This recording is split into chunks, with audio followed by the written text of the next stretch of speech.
let's do this. This is better for me.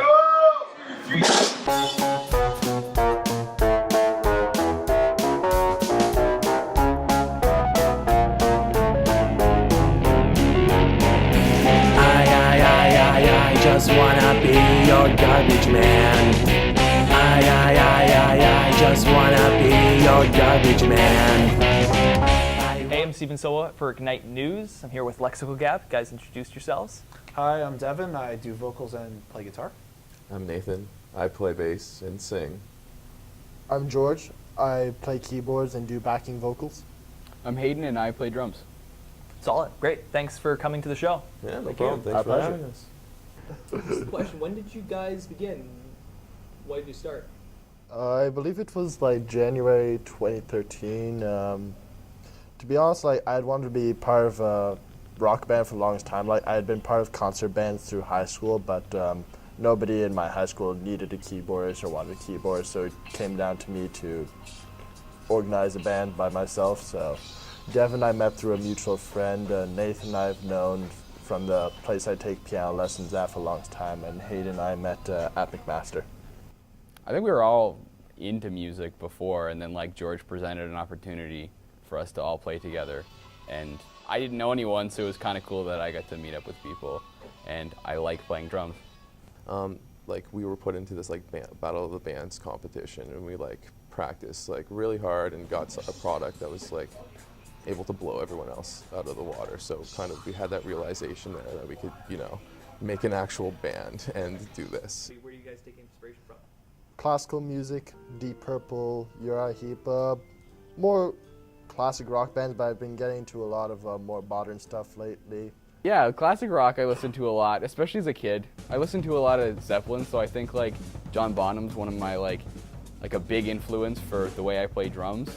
Like lately I listen to a lot of like Radiohead and The Doors, and like there's a little bit of everything. So these guys push me to do things that I wouldn't normally do, which is a good thing. My inspiration comes, again, from a lot of prog rock and a lot of stuff I listened to as a kid, but writing-wise, I try to take inspiration from, you know, everything in my daily life because it's very much a storytelling experience, and to be able to convey that story is really, really amazing. So when I was 13, my parents bought me a brand new CD player. It just came out on the market. Whoa, CD, what is that? So yeah, I got to pick a CD. So I went to the record store and I got myself Limp Bizkit, Significant Other.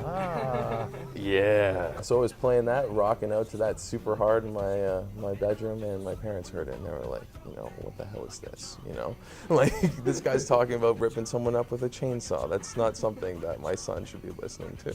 So I went back to the store and I had to replace that album, and that album I got instead was Beck's Sex Laws. That's kind of like the basis as my main influence for writing music.